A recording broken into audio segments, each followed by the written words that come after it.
Thank you very much for the invitation to present today. I hope I can entertain you for a few minutes on looking at European 6G research.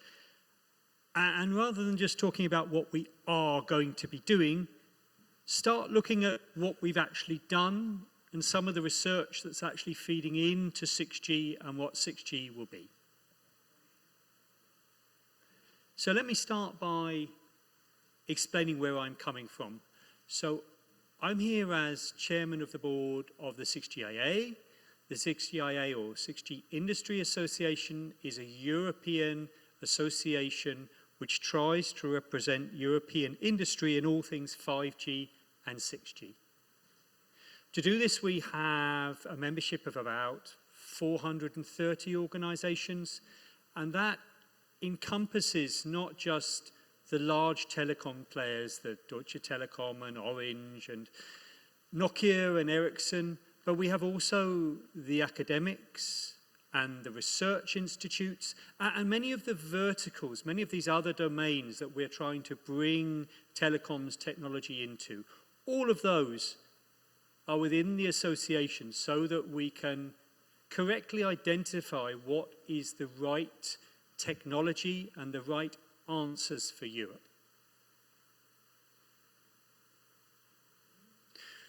So one of the key things that we believe in is collaboration, cooperation, working with others.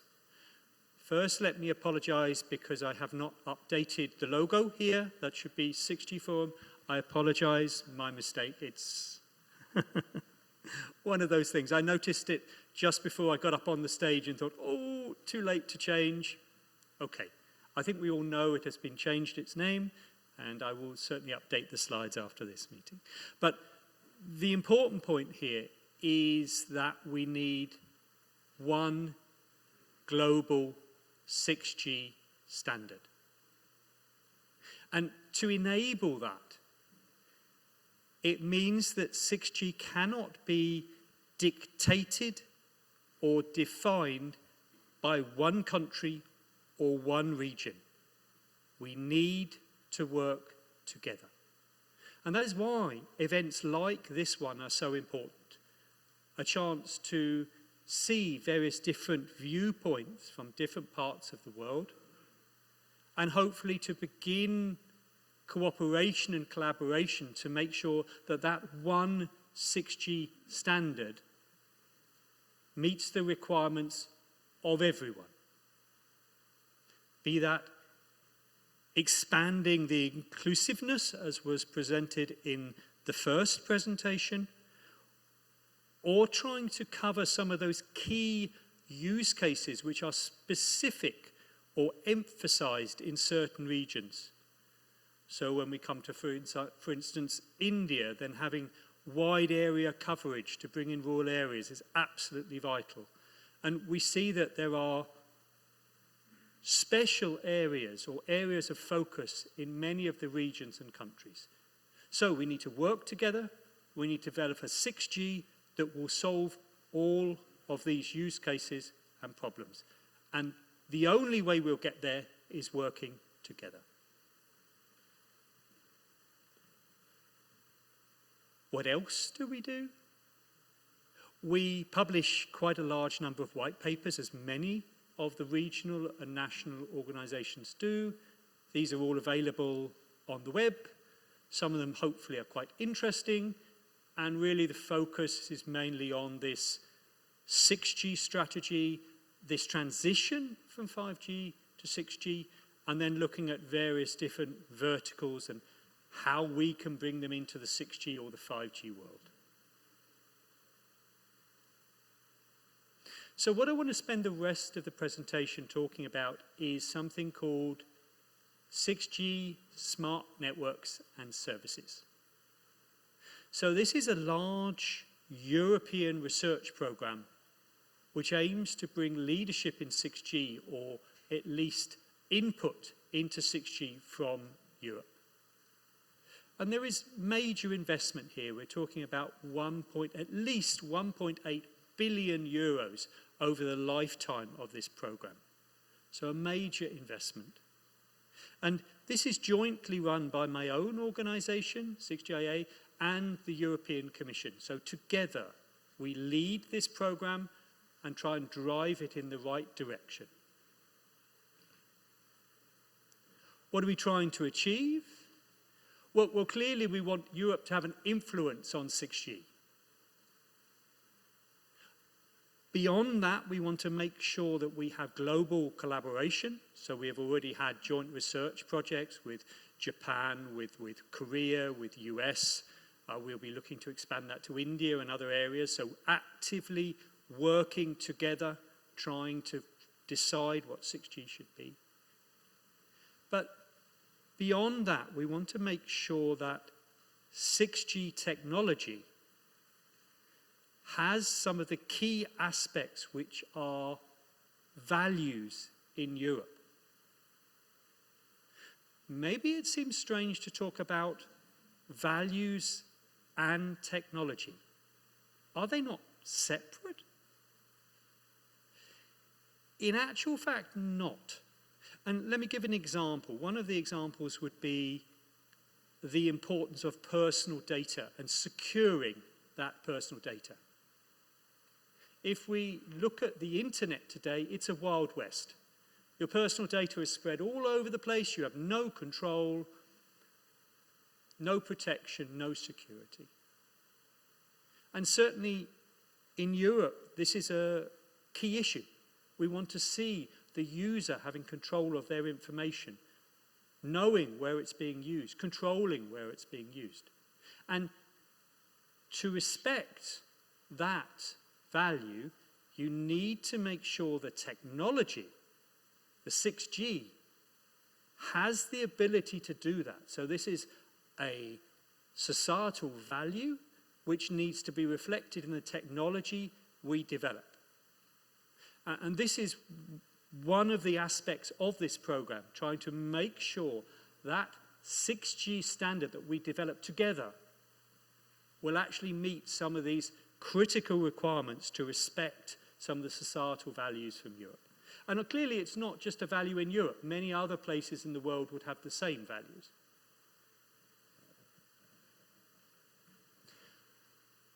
Where are we with this program? So it's been running quite a number of years now. So we have now, again, this slide isn't completely up to date, we have just on 100 active research projects. 100 projects. And these are looking at a vast range of issues on 6G, and I'll come to the sort of areas that are being looked at in a minute. But maybe looking at the high level, what is important is some of the other numbers sort of hidden at the bottom there. So one is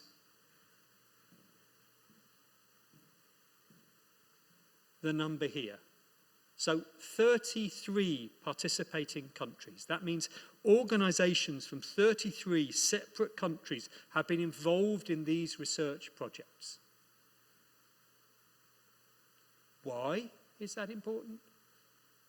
Well, for exactly the reason I was saying, if we want one standard, we need to work together. So the more countries that can work together in these research projects, the better we can make a single standard. So this is an important number. And maybe the other number which I think is interesting is the next number up here. So this is saying that a quarter of all the money that has been invested in SNSJU in this research program has been given to small or medium-sized companies. This is important because we believe that is where the major growth is.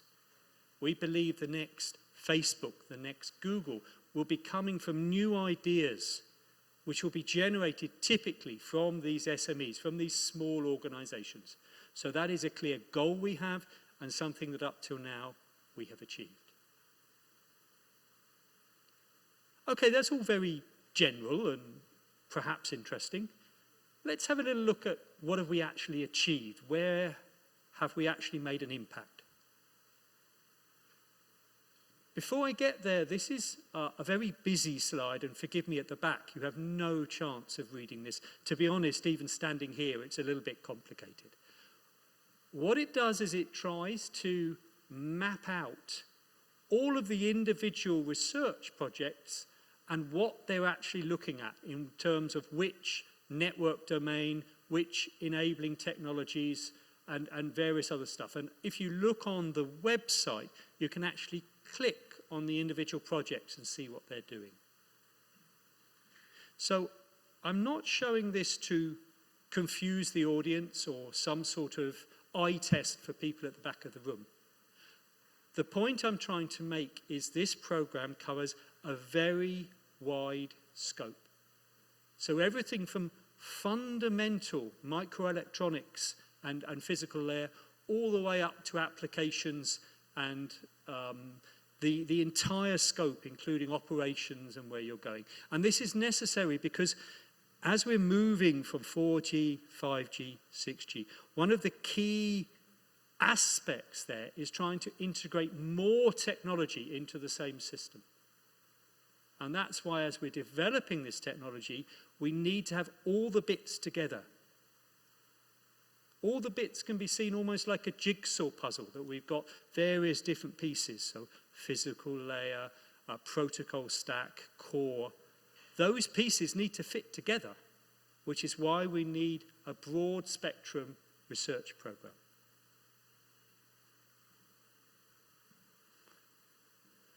This is then again looking from the high level of some of the achievements of the program up to now. I'm not going to spend time on this. Again, the high level perhaps is not so interesting. Perhaps the one point to highlight would be contributions to standards. So over 1,000 contributions to standards. Most of these will be 3GPP. If we want impact from our research, we need to span that gap between research and standardization. I'm sure there'll be a lot of discussion of standardization today. That's where we need to bring these ideas from the research program. That's what will actually become the 6G standard. Okay, let's look at some more concrete things, some more tangible results. So the first one I want to highlight in the 8 minutes I've got left is use cases. So rightly or wrongly, we tend to drive this cellular evolution on sets of use cases. So we say, this is what we're going to use the technology for, and from that we develop the requirements, and then we go into standardization. So last year there was a major workshop, an essay workshop, where it tried to bring the world together to discuss what are the use cases for 6G. And within this program, we tried to develop what are the European use cases. Now maybe that sounds easy, but remember in Europe we have 27 different countries. Many of those countries have their own 6G research program, in addition to SNSJU. And within SNSJU, we have nearly 100 research projects. How are we going to come up with one set of use cases? Well, it wasn't easy, but we sat down together, we discussed in a collaborative way, and we managed that. And we managed to come up with this 6 families of use cases. And we managed to have, I believe, the most complete set of use cases with initial requirements. And hopefully this will then drive what we see as the 6G world. I'm afraid with 6 minutes I can't really go through them in detail, but the slides will be available afterwards, and on the web there's far more detail about the individual use cases and the associated requirements. Let me move on to something even more tangible. So looking at the very lowest layer, I was saying that the research program goes from the very bottom, microelectronics, all the way up to the applications. So I've chosen one result here, which is looking at scalable electronic components through printing. This is important very much for the sensor node. So one of the dreams, one of the things we've been talking about a long time is trying to integrate a multitude of sensors in our physical world with the 6G network, trying to close the loop between the physical and the digital. So things like digital twins, being able to get more accuracy, more awareness of the world around us. And this technology provides a way of creating these in a cheaper, a lower energy way. This is a critical technology we need going forward. Another example is these RIS antenna designs. So we've actually created the hardware for this, deployed it, proved. This is another key component trying to broaden the availability of the technology or broaden the use of the technology to areas where we cannot do it today. So those two were looking at the lowest level. I'll try and then come right back up to the top. So these next two examples are looking at large-scale trials. So when we put all the pieces together, when we have the jigsaw, we need to try it out. And typically we try it out in a very small lab or something like that, and that's fine. But at some point we need larger scale trials. We need to try and use the technology in a larger environment. And in this trial, they have done large trials with 1,000 actual users. And they actually used this technology at one of the Real Madrid football games for the people watching the game, providing more information, providing video streams. This is important that we scale it up, that we make sure it works in the real world.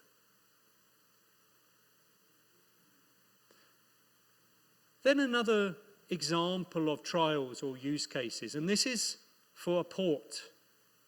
Now, when we think of a port, we think of all the ships and the containers and possibly passengers.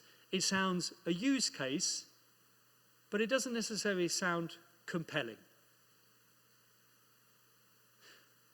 But these large ports where this has been used are far more than just the ships and the movement of the ships and the containers. They're like small cities.